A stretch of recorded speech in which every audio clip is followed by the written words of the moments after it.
아멘. 오늘은 마가복음 4장으로 넘어갑니다. 마가복음 4장은 역시 또 사람들이 예수님께 몰려 들어오는 장면으로 시작을 합니다. 그때 예수님께서 이제 비유로 가르치시는데요. 자, 1절과 2절 함께 읽겠습니다. 예수께서 다시 바닷가에서 가르치기 시작하셨다. 매우 큰 무리가 모여드니 예수께서는 배에 오르셔서 바다 쪽에 앉으셨다. 무리는 모두 바닷가 무태에 있었다. 예수께서 비유로 여러 가지를 가르치셨는데 가르치시면서 그들에게 이렇게 말씀하셨다. 사람들이 아주 몰려들어서 그냥 평지에서 말씀을 전할 수 없어서 배를 띄워서 사람들과 거리를 둔 다음에 배 안에서 가르치십니다. 사람들은 땅에 있고요. 저는 이런 모습을 볼 때마다 예수님의 목소리가 얼마나 컸을까라는 생각을 하게 돼요. 어떻든 옛날 사람들은 지금 사람들보다 목소리가 컸습니다. 시력도 굉장히 좋았고요.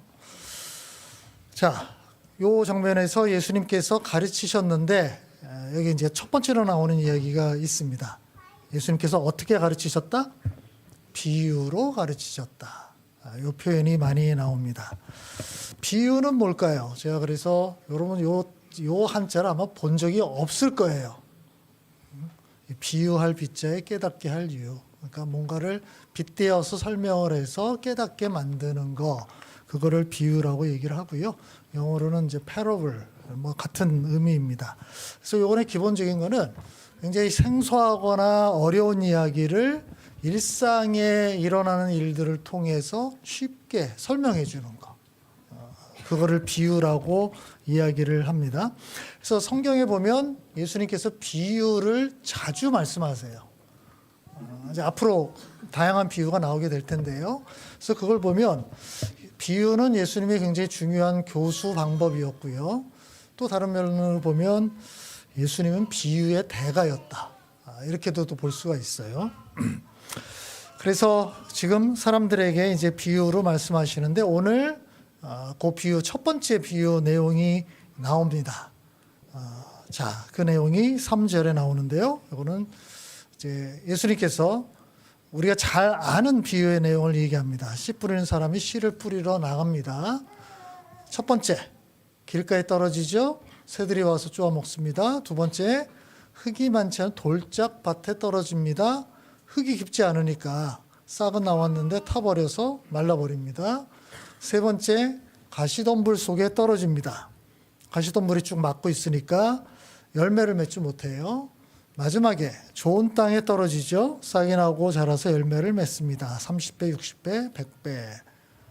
굉장히 익숙한 비유죠. 여러분 이 비유의 제목은 뭘까요? 이름은?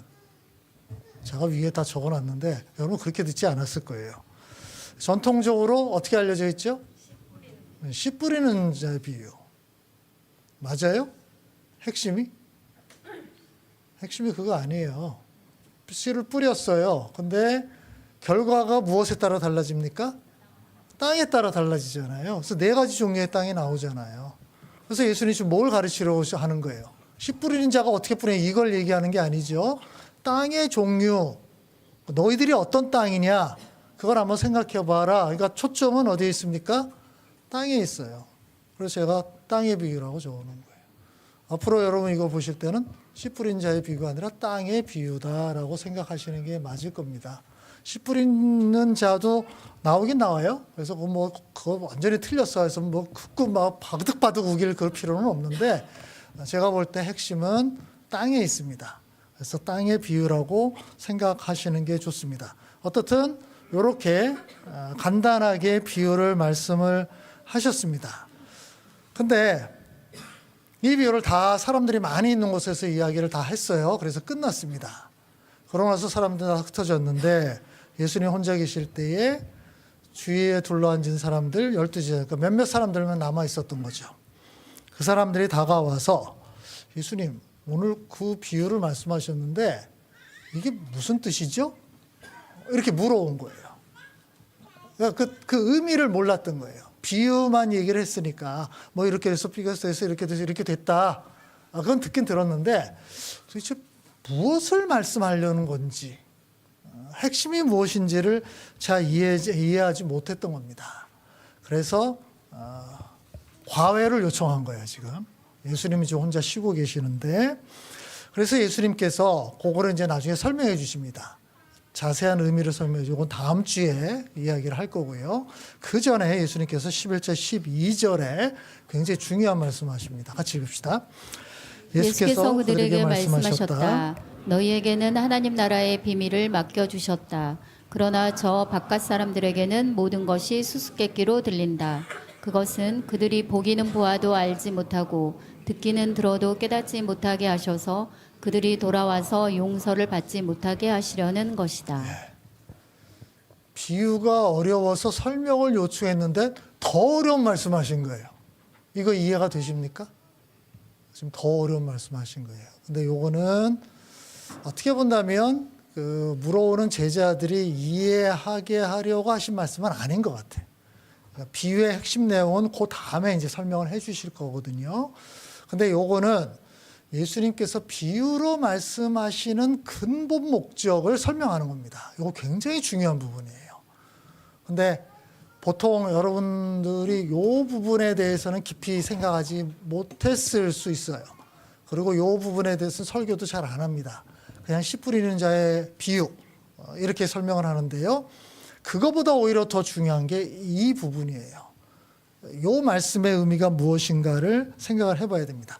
자, 아까도 얘기를 했습니다. 예수님께서 비유로 가르치는 이유가 도대체 뭘까? 그 목적이 무엇일까? 일반적으로 두 가지 목적이 있습니다.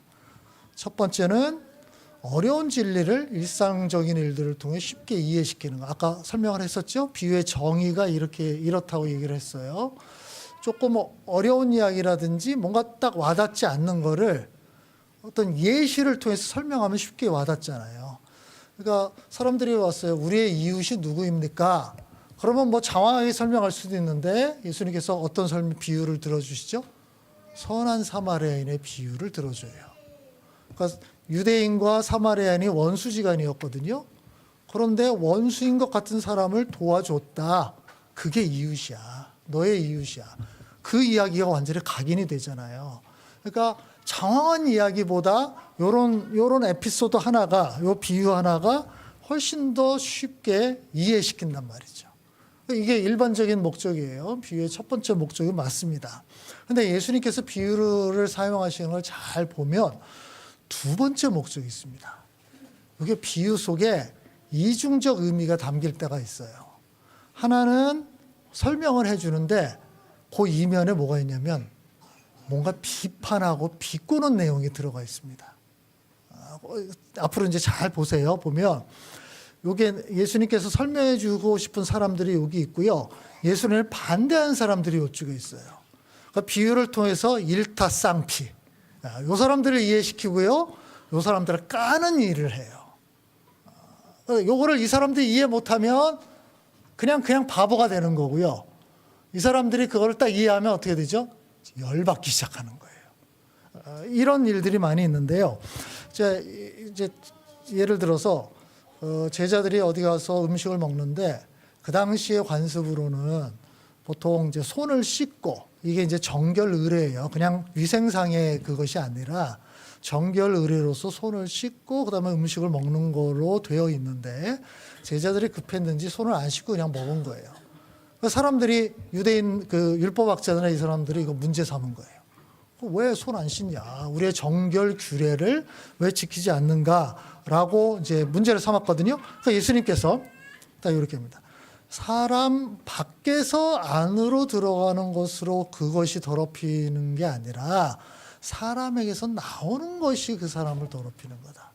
제자들이 무엇을 먹었잖아요. 먹은 게 이게 들어갔잖아요. 그래서 제자들이 더럽혀진 게 아니다라는 거예요. 오히려 더 사람을 망치고 더럽히는 거는 그 속에서 나오는 거다라는 거예요. 자, 이거 이해가 되십니까? 지금 뭔가 설명 안 하는 것 같은데 이거를 문제제기했던 율법학자들 들을 때 어떤 느낌이었을까요? 뭔가 이상하게 기분이 나쁜 거예요, 이게. 그죠? 근데 우리 알죠? 그들을 지금 까고 있는 거잖아요. 그죠? 니들이 제자들이 먹는 음식 이걸 가지고 문제 삼는데 그 문제 삼는 너희들의 속이 더 문제야. 이걸 이런 식으로 좀 설명하는 거예요. 그럴 때가 종종 있습니다. 그래서 예수님이 비유의 대가라고 얘기를 하는 거예요. 앞으로 복음서에서 예수님의 비유의 내용들을 잘 보시면 이렇게 두 가지 어떤 거를 잘 설명하는 것도 이해가 찾아보고요. 이렇게 돌려가게 하는 내용들이 또 무엇일까? 이런 거를 보는 재미도 쏠쏠합니다. 그런데 예수님의 비유를 사용하시는 더 중요한 목적 세 번째가 있습니다. 이게 아까 우리가 봤던 읽었던 11절 12절인데 이거는 이사야서 구약성경 이사야서 6장 10절을 인용한 거예요. 구약성경을 인용한 부분인데 이 내용입니다. 이것도 같이 읽읍시다. 너는 이 백성의 마음을 둔하게 하여라. 그 귀가 막히고 그 눈이 감기게 하여라. 그리하여 그들이 볼 수 없고 들을 수 없고 또 마음으로 깨달을 수 없게 하여라. 그들이 보고 듣고 깨달았다가는 내게로 돌이켜서 고침을 받게 될까 걱정이다. 자, 이거 잘 보세요. 이거 조금 좀 어렵습니다. 말이 꼬이는 것 같아서. 그 백성의 마음을 둔하게 해라. 깨닫지 못하게 해라. 깨닫지 못하게 해라. 왜냐하면 혹시 깨달을까 봐. 깨달아서 돌아올까 봐.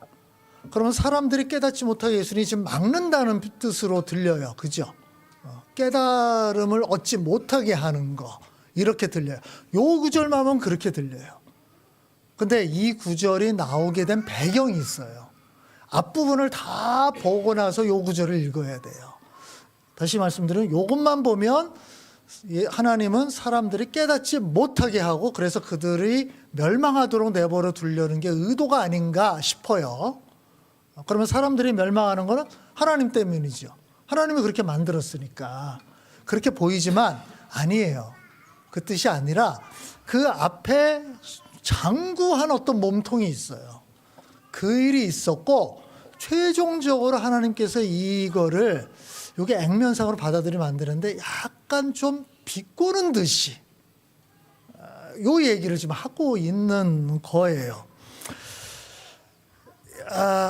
요거를 이해하려면 우리 더 옛날로 올라가 봐야 되는데 이스라엘 사람들이 이집트의 노예를 잡혔던 시절 출애굽기죠. 그때 하나님께서 모세를 보내서 이집트의 왕 파라오죠. 파라오. 우리 성경에는 바로라고 나와요. 바로. 파라오예요. 파라오에게 가서 이제 이스라엘 백성을 좀 해방시켜달라. 이제 우리 가겠다. 파라오가 어떻게 합니까? 내가 왜 보내냐? 지금 우리가 노예처럼 부려먹고 있는데 이 너무 좋은데 난 못 보내겠다. 그래서 하나님께서 모세를 통해서 이제 재앙을 내리시죠. 여러 재앙을 내립니다. 근데 재앙이 떨어질 때마다 이 파라오가 어떤 반응을 보이죠? 내가 보내줄 테니까 빨리 이 문제 좀 해결해 줘. 이렇게 나오잖아요. 그렇죠? 매번 그렇게 해요. 근데 그래서 하나님께서 파라오의 요청을 받고서 그래, 내가 이 재앙을 해결해 줄게. 그래서 딱 해결해 줘요. 그러면 파라오가 어떻게 합니까? 이렇게 해요. 한숨을 돌리게 되자 또 고집을 부려요. 없던 일. 내가 어떻게 보내? 못 보내. 이 일이 거의 10번 반복되잖아요. 계속 반복이 돼요. 그래서 하나님께서 나중에 결론적으로 어떻게 해야 하냐면 이런 표현을 씁니다. 주님께서 바로가 여전히 고집을 부리게 하셨으므로 주님께서 모세에게 말씀하신 대로 바로가 그들의 말을 듣자. 자, 이걸 보면 하나님께서 바로의 마음을 아예 그렇게 만든 것처럼 좀 보이잖아요. 그렇죠? 이게 우리 지금의 21세기에 우리가 볼 땐 그렇게 보이는 건데 요거는 앞에 했던 몸통을 보고 그 당시의 어법으로 본다면 그런 거예요. 네가 계속 그렇게 해? 오케이. 네가 원하는 대로 해줄게. 이런 뜻이에요. 네가 원하는 대로 해줄게. 그래, 네가 계속 마음을 바꿔 이스라엘 백성을 안 보내고 계속 마음을 이렇게 막 고집을 부리겠다? 오케이, 내가 너 고집대로 해줄게. 네 고집이 더 굳어지게 해줄게. 이런 거. 네가 원하는 대로 해줄게라는 이런 표현인 거예요. 그래서 출애굽기 볼 때 여러분이 요 의문을 좀 가졌을 텐데 하나님께서 바로의 마음을 강팍하게 만들어 주셨다. 만들었다라는 게 바로의 의지와 상관없이 하나님이 조종했다는 뜻이 아니라 이거는 앞에 그 파라오가 했던 수많은 잘못들 그 결과로서 하나님께서 오케이 나 이제 포기. 그래 네가 원하는 대로 해줄게. 그래 네가 마음을 굳게 해서 내가 더 굳어지게 만들어줄게. 이런 거. 우리 일상에서 이런 일들 이해가 되시죠? 그와 똑같은 거예요. 지금 다시 돌아와 보면 예수님께서 말씀하시는 거. 내가 비유로 이야기하는데 그거는 이해를 제대로 못하게 만들려고 하는 목적이 있다라고 설명하는 거예요. 자, 요거는 앞에 몸통이 있습니다. 우리 마가복음 1장, 2장, 3장이 쭉 있었어요. 어떤 거죠? 예수님께서 하나님 나라 복음을 전했어요. 그리고 병자도 고쳐주셨고요. 귀신도 쫓아냈습니다. 우리 몇 주 전에 귀신 쫓아냈던 사건 기억하십니까? 그랬더니 주변 사람들이 어떻게 얘기를 하죠? 예수님이 귀신의 힘을 빌려서 쫓아낸다고까지 얘기를 했잖아요. 그죠? 그렇게까지요. 그러니까 예수님은 정말 좋은 의도로 여러 가지 일들을 했는데 사람들은 그걸 믿지 않은 거예요. 계속 거부하고 있는 거예요. 자, 요게 몸통이에요. 그래서 예수님께서 결론적으로 어떻게 한다? 그래, 이제 네가 원하는 대로 해줄게. 네가 계속 마음을 닫는다? 오케이, 내가 더 닫게 해줄게. 네가 돌이킬 수 없도록 해줄게. 이거는 결과예요. 그들이 계속 반복해서 잘못한 것에 대해서 예수님께서 그렇게 내가 그냥 내버려 줄게. 네가 원하는 대로 되라. 이렇게 얘기하는 거 똑같습니다. 포기의 선언과 똑같은 거예요. 결국 이거는 하나님이 어떤 걸 하겠다, 어떤 목적을 표현한 것처럼 보이지만 실제로는 믿지 않는 자들의 행동의 결과를 묘사한 겁니다. 너희들이 계속 이해를 안 하려고 그래? 그렇게 될지어다. 이해가 안 될 거야. 내가 이해 못하게 해버릴 거야. 이런 식으로 표현을 하는 거하고 똑같습니다. 그래서 이것이 비유의 세 번째 목적이에요. 자, 다시 봅시다. 첫 번째 목적이 뭐라 그랬죠? 비유의 첫 번째 목적? 네, 쉽게 설명해 주는 거. 이해하기 쉽게 설명해 주는 거. 세 번째는 정반대입니다. 이해하지 못하게 만드는 거예요. 이게 예수님이 사용하시는 비유의 독특함이에요. 보통은 잘 설명하려고 비유를 사용해요. 그리고 예수님도 종종 그렇게 사용하셨어요. 근데 거기에 예수님이 세 번째 목적이 있는데 오히려 진리를 약간 숨기는 의도가 있어요. 숨겨서 사람들이 즉각적으로 알아채지 못하게 하려는 의도가 여기에 담겨 있어요. 그러니까 첫 번째와 세 번째가 섞여 있는 거죠. 그래서 어떤 비유는 첫 번째처럼 잘 이해가 될 수 있는 비유가 있는데 세 번째 의도가 담겨 있는 것들이 있어요. 그래서 어떤 비유를 들을 때 사람들이 즉각적으로 이해가 안 돼요. 지금 우리 땅의 비유에서 제자들이 찾아와서 물어봤잖아요. 그러니까 처음 들었을 때는 이야기는 이해가 되는데 의미를 모르는 거예요. 그죠? 씨를 뿌렸다? 여기 떨어져서 이거는 다 안 됐고 이거는 열매. 이게 뭐 어려운 얘기예요? 근데 왜 이 말씀하셨지? 이걸 통해서 하시라는 의도가 도대체 뭐지? 요거를 캐치가 안 되는 거예요. 그래서 찾아와서 물어본 거잖아요. 바로 그거를 이야기를 하는 겁니다. 직설적으로 설명하는 것이 아니라 뭔가 약간 커버를 쳐요. 그 의도가 뭐냐는 거예요. 왜 그렇게 하냐는 거예요. 테스트예요. 테스트한다는 거예요. 요 이제 중요한 부분입니다. 사람들을 테스트하고 있는 거예요. 점검하고 있는 거예요. 어떻게 점검하냐면, 자, 사람들이 여기서 예수님께서 비유를 얘기한다고 합시다. 자, 설명을 해서 다 같이 들었습니다. 사람들의 반응이 다양하겠죠. 근데 여기서 바로 이해되는 사람 아마 소수의 사람이 있을 수 있어요. 근데 대부분은 우리 성경에 있는 것처럼 다 이해가 안 될 수 있어요. 자, 그랬을 때 이해가 안 된다고 봅시다. 많은 사람들은 어떻게 할까요? 이해가 안 됐어? 덮고 넘어가요. 그죠? 덮고 넘어가요. 그 이해가 안 된 거를 내가 더 이해하려는 노력을 별로 안 해요. 그게 자기한테 별로 중요하다고 생각 안 해요. 그냥 넘어가요. 그런 사람들이 다수예요. 근데 소수의 사람들은 이거 무슨 말씀이지? 이거 뭔가 중요하게 하신 말씀 같은데 내가 그거를 이해를 못 하겠네? 근데 요거 내가 좀 확인하고 넘어가야 될 것 같은데 이런 사람들이 소수 있어요. 예수님의 목적이 좀 요거예요. 요렇게 가르는 거예요. 그냥 대충 넘어가서 그냥 이렇게 편하게 가는 사람들과 그거를 이해하려고 애쓰는 사람들, 요런 사람들을 지금 구분하고 있는 거예요.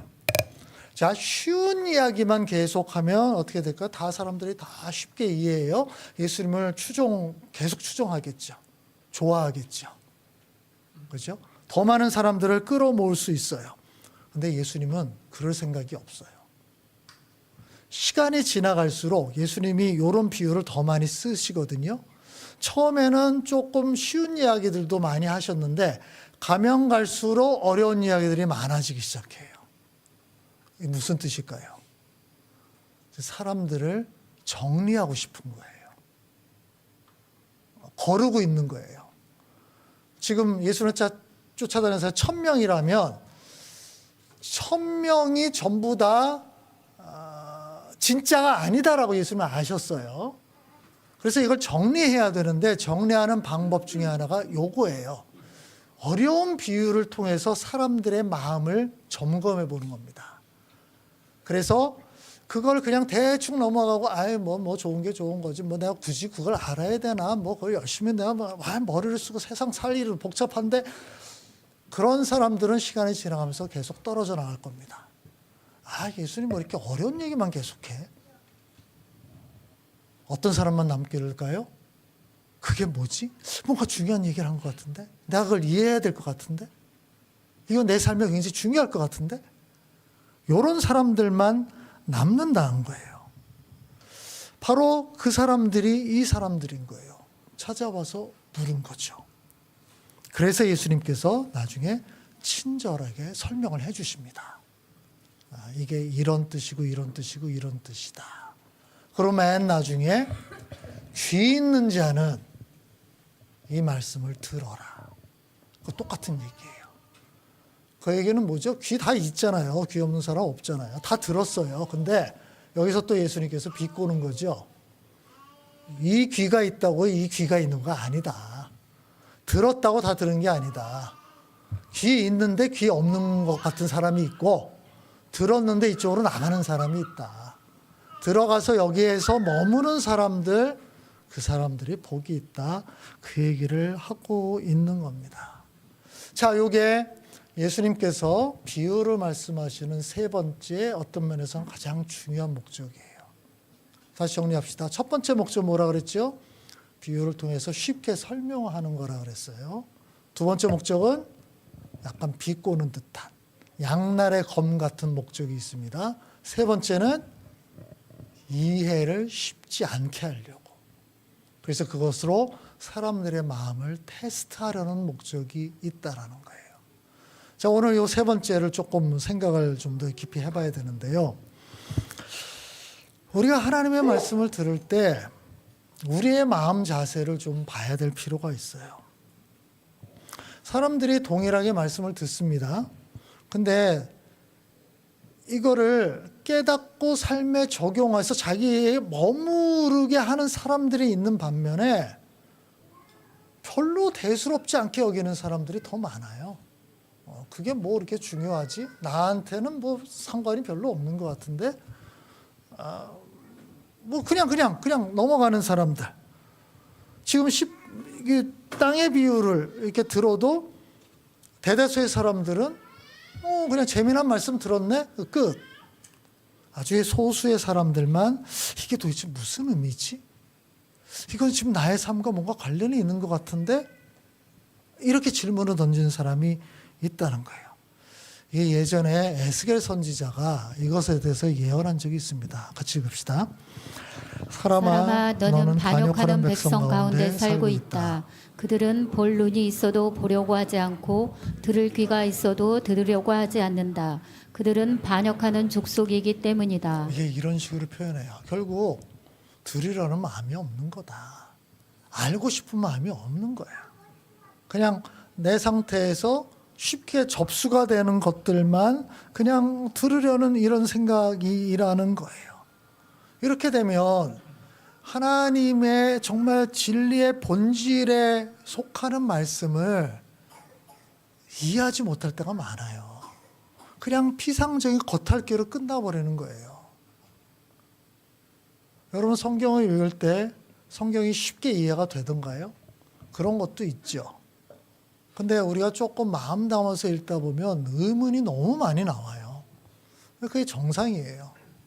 근데 그 의문들을 어떻게 처리합니까? 아유, 그냥 내가 해야 될 일도 많고 바쁜데 그거를 언제 또 탐구하고 있겠어. 언제 그걸 또 이해하려고 노력하겠어. 그냥 넘어가자. 때가 되면 알게 되겠지. 때가 되면 알게 될 때도 있습니다, 분명히. 근데 그 때가 됐는데도 똑같은 태도면 또 그 때는 또 미뤄져요.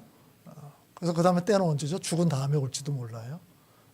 그렇게 그냥 넘어가요. 그냥 편하게 사는 방식대로 그냥 넘어가는 거예요. 이게 바로 우리의 태도이라는 거죠. 그냥 열심히 듣긴 듣는데 한 귀로 듣고 한 귀로 나가버리는 거예요. 그러니까 마음에 담아두지 않고요. 왜냐면 이해가 안 됐으니까. 내 것으로 삼을 수가 없는 거예요. 이런 일들이 계속 나와요. 예수님의 말씀을 거부하는 사람들도 그런 사람들이고요. 애국왕 바로도 그렇고요. 예수님을 쫓아다녔던 수많은 사람들도 다 마찬가지인 거예요. 여러분 제가 이렇게 설교를 하고 있는데 여러분이 이걸 이해하려고 얼마나 노력을 하고 있는지 모르겠습니다. 그게 어려운 얘기도 있을 수 있고 쉬운 얘기도 있을 수 있는데 쉬운 얘기는 여러분 수준에서 이해가 되는 걸가 쉬운 얘기겠죠. 근데 어렵다는 얘기는 여러분 수준보다 약간 그 위에 이야기를 할 때 어렵다고 느끼는 거겠죠. 근데 내가 요 수준에 머물러서 요걸로 기준점을 잡으면 발전이 없겠죠. 그죠? 여기서 위로 올라갈 수가 없으니까. 그러면 조금 어려운 얘기, 내가 이거 한번 이해해 보려고 노력해 봐야겠네? 요 자세가 있어야 되는데, 이건 어려운 얘기니까 패스. 요건 부담되는 얘기니까 패스. 그러면 계속 이 자리에 그냥 있는 거예요. 근데 이게 이 자리에 있으면 이 자리에 있는 게 아니라, 이거는 점점 퇴보입니다. 우리가 하나님의 말씀을 들어도 성경을 읽어도 이런 자세를 가지고 있으면 그 예수님을 따라다닌다는 그 대중들하고 별로 다를 바가 없습니다. 여기에서 이제 예수님의 더 중요한 목적이 나오는데요.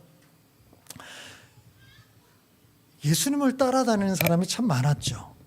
그죠? 우리 그 오병이어의 기적 기억하시나요?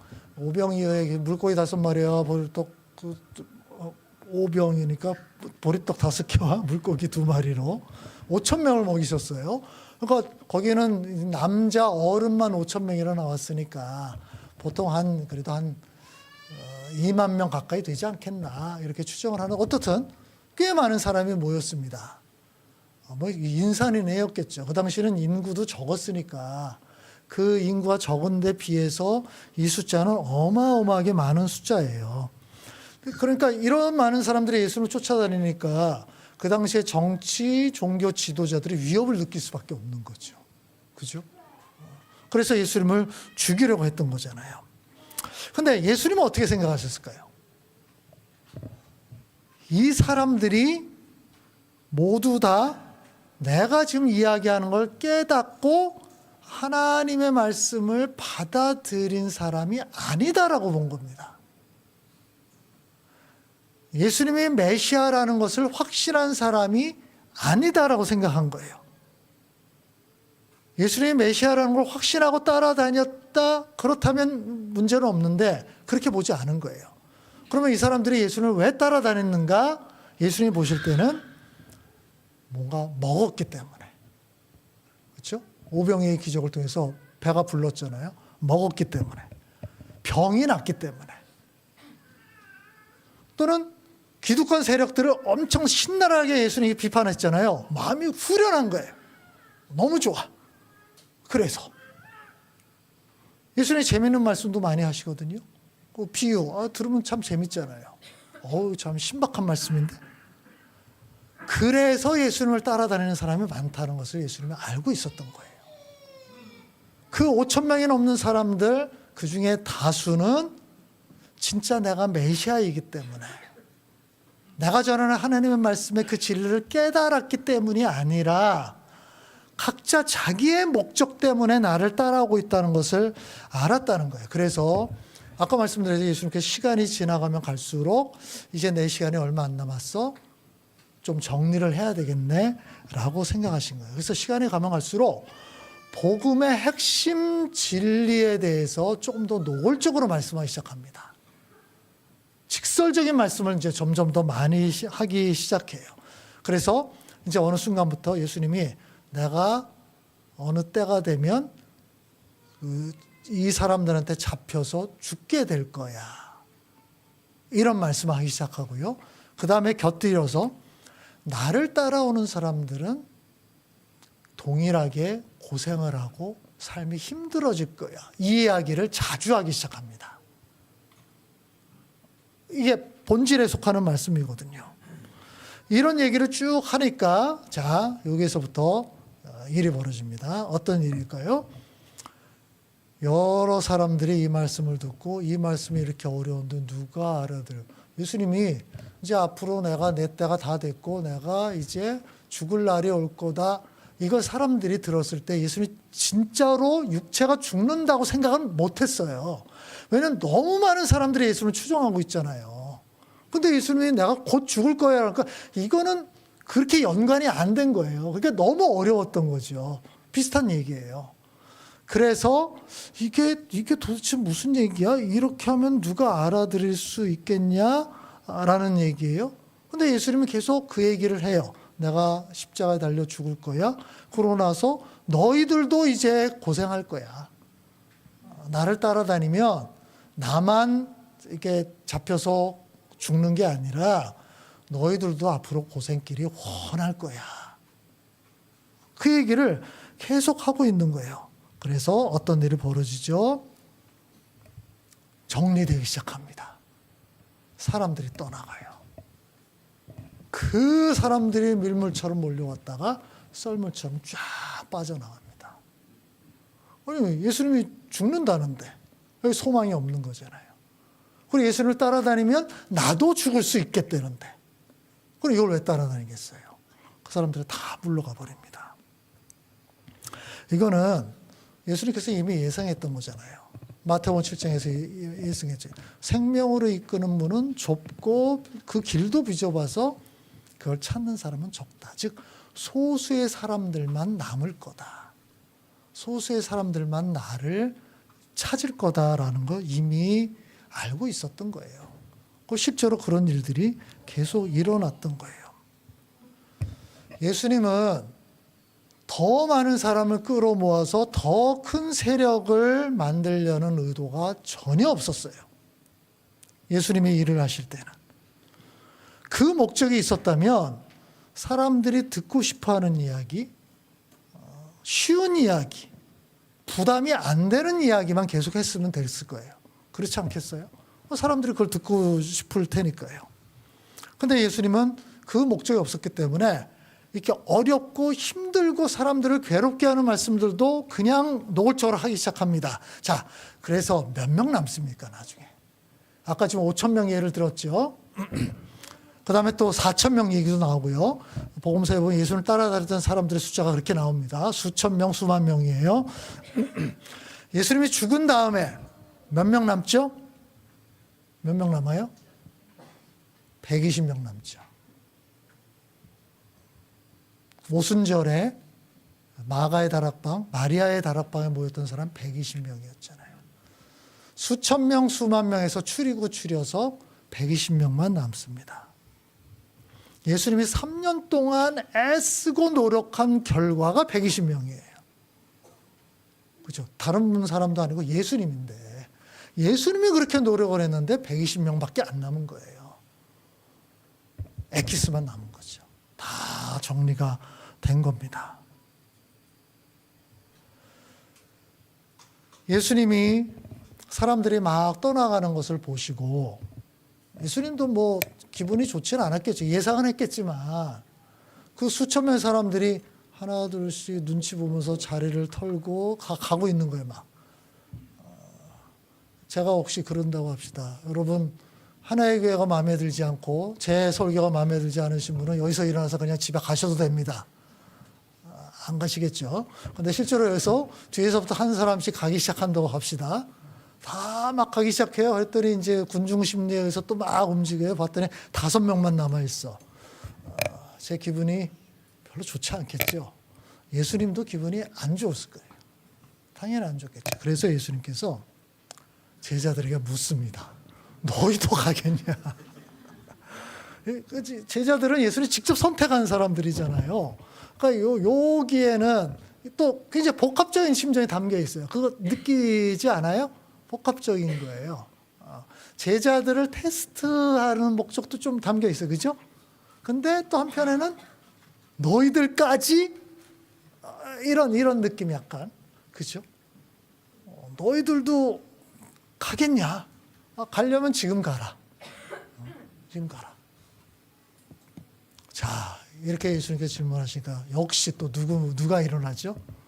베드로가 또 벌떡 일어납니다. 베드로 일어나서 어떻게 답합니까? 영생의 말씀이 주님께 있는데 우리가 누구에게로 가겠습니까? 베드로는 천당과 지옥을 왔다 갔다 하는 사람이에요. 너무 명언을 또 많이 해. 그 다음에 또 이 사탄과 짝짝꿍되는 또 이야기도 또 많이 해. 이게 참 감정 기복이 심한지 다혈질적인 사람의 특징인지 어떤지 모르겠는데 너무 명언 아니에요? 영생의 말씀이 여기 주님께 있는데 우리가 어디로 가겠습니까? 그런 어리석은 결정을 우리가 왜 하겠습니까? 예수님의 말씀 들었을 때 어땠을까요? 표정이. 그 기쁨의 표정을 숨기지 못했을 것 같아. 물론 한편에서는 네가 이걸 다 이해했는지 나 잘 모르겠다. 그렇지만 기분은 좋다. 그래서 그 몇 명만 남은 거예요. 예수는 거기서 다시 시작하시는 거예요. 핵심 본질에서부터요. 결국 이 고백을 했고 12명에서 10배 120명의 사람들을 통해서 예루살렘 교회가 시작이 됩니다. 그리고 복음이 전 세계로 전파됩니다. 그리고 지금 20억이 넘는 사람들이 하나님을 믿는 그런 상황으로 변했어요. 많은 사람들이 얘기하죠. 헌신되지 않는 무기력한 100명보다 헌신된 5명이 역사를 만든다. 우리에게 질문을 던져야 될 거예요. 우리는 왜 하나님을 믿는가? 왜 교회에 나오는가? 왜 예수님을 따르는 길에 들어섰는가? 무엇을 얻으려고? 어떤 목적으로? 혹시 오병이어의 기적을 통해서 먹고 배부른 사람들처럼 우리의 욕망을 채우기 위한 마음이 있는가? 아니면 요즘 사람들이 점점 교회 안에서 많은 사람들이 얘기합니다. 기독교인이 된 이유가 뭡니까? 마음의 평안을 얻기 위해서. 그게 부수적인 목적에 들어갈 수 있는데 그게 주된 목적 맞을까요? 어떤 이익이 있어서 교회에 나오고 하나님을 믿는 걸까요? 아니면 지금 베드로의 고백처럼 영생이 여기 있기 때문에 진짜 구원이 여기 있기 때문에 내가 그리스도인이 됐고 하나님을 믿고 교회에 나오고 내가 조금 어렵고 힘들더라도 이런 삶을 계속 살려고 하는 것인가? 성경에 우리를 위로해주고 평안하게 해주는 말씀이 있습니다. 그렇죠? 없지 않아요. 그래서 설교에서도 그런 구절들이 나오면 그 말씀을 할 수가 있어요. 근데 성경 전체로 보면요. 그런 구절들 적어요. 여러분 성경을 그냥 쫙 한번 봐보세요. 분량이 굉장히 적어요. 근데 어떤 교회 어떤 목사님들은 주구장창 그런 설교만 해요.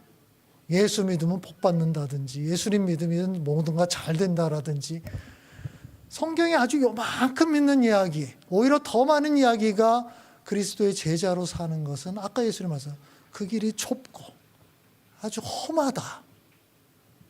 그런 말씀에 대한 얘기는 안 해요. 왜 안 할까요? 사람들의 비유에 맞춰주려고요. 왜 비유를 맞춰줄까요? 더 많은 사람들을 끌어모으려고요. 자기 교회를 크게 만들려고요. 그래서 성공했다는 이야기 들으려고요.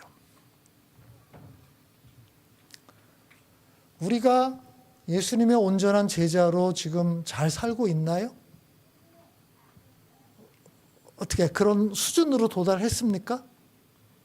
도달했다면 괜찮습니다. 어떤 얘기를 들어도. 근데 우리가 아직 부족하다. 그럼 우리가 더 들어야 되는 얘기는 뭡니까? 더 올라갈 수 있도록 자극을 주고 도전을 주고, 그죠? 깨우침을 주는 말씀이어야 되지 않아요? 그래야 올라가는 거잖아요.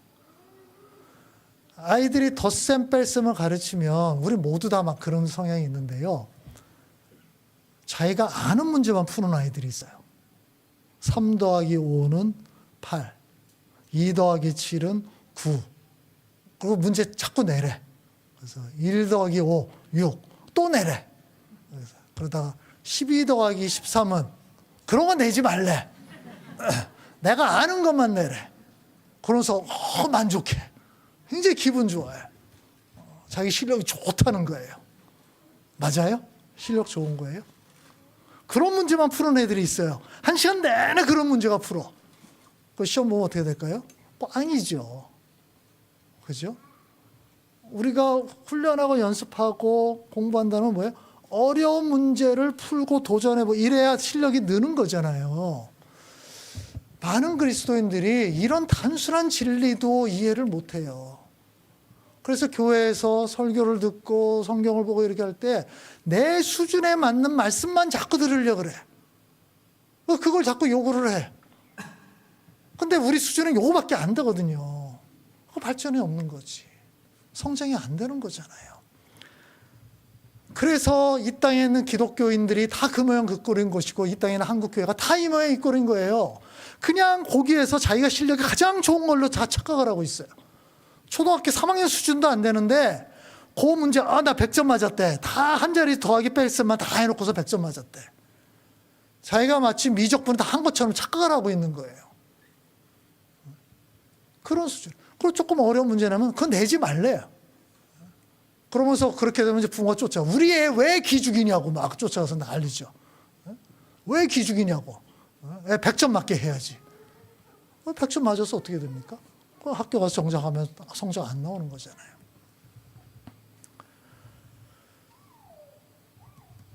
우리가 하나님의 말씀 쉽고 이해되기 좋고 또는 나에게 위로가 되는 말씀을 들을 때도 있습니다. 하나님의 말씀이 그런 부분이 있으니까요. 그러나 오히려 더 많은 부분은 우리를 더 키우기 위한 말씀이고요. 우리가 더 진리에 가깝게 만들려는 말씀들이에요. 우리가 아직 모자라기 때문에 부족하기 때문에 나를 더 훈련시키려는 말씀들이에요. 그러면 우리가 그런 말씀을 더 듣기를 좋아해야 되잖아요. 그 말씀을 붙들고 더 씨름해야 되는 거잖아요. 나 이거 어려우니까 나 패스. 그게 아니라 내가 그 말씀을 이게 무슨 뜻이지? 이게 나의 삶과 어떤 관련이 있지? 이거를 어떻게 하면 실천할 수 있을까? 이 고민을 하고 씨름하고 노력을 해야 되지 않습니까? 그래야 한 단계 발전하는 거잖아요. 우리가 그리스도인이 된 지 1년 된 지 2년 된 지 5년 된 지 모르겠는데 그 전과 그 이유가 늘 같은 수준이면 안 되잖아요. 계속 앞으로 나가야 되잖아요. 우리는 스스로의 질문을 해야 됩니다. 예수님께서 비유를 통해서 우리에게 그것을 각성시켜 주시는 거예요. 너 그냥 가만히 앉아 있을래? 아니면 도전을 해볼래? 이거를 좀 알려고 노력을 해볼래? 어려운 말씀이라도 정신 차려서 한번 이해하려고 노력을 해볼래? 어떻게 해볼래? 우리에게 계속 도전을 해주는 거예요. 우리가 하나님 나라의 그 복음의 본질을 이해하려는 노력을 해야 됩니다. 그냥 내 수준에 주저앉아서 그냥 내 수준에 맞는 말씀만 보기를 원하는, 이렇게 머물러 있으면 안 된다는 거예요. 수천 수만 명보다 예수님을 진정으로 따랐던 120명에 들어갔으면 좋겠어요. 그 120명을 통해서 하나님께서 자신이 원하는 일을 할 거거든요. 우리 교회가 그런 그 120명에 들어가는 사람들, 그런 교회가 되었으면 좋겠습니다. 같이 기도합시다.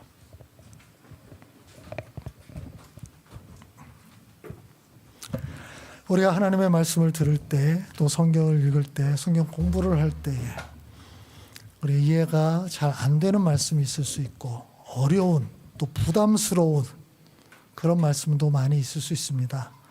우리가 그것을 그냥 넘기지 말고 그것을 붙들고 씨름하고 이해하기 위해서 노력하고 그것을 내 마음에 새기기 위해서 노력하고 그 말씀대로 살아가기 위해서 애쓰는 사람이 되었으면 좋겠습니다. 그래서 정말 주님 안에서 계속해서 날마다 성장하는 사람들이 되었으면 좋겠습니다. 예수님을 진정으로 따라가는 사람들이 되었으면 좋겠습니다. 우리 마음을 들여다보면서 하나님 앞에 나가서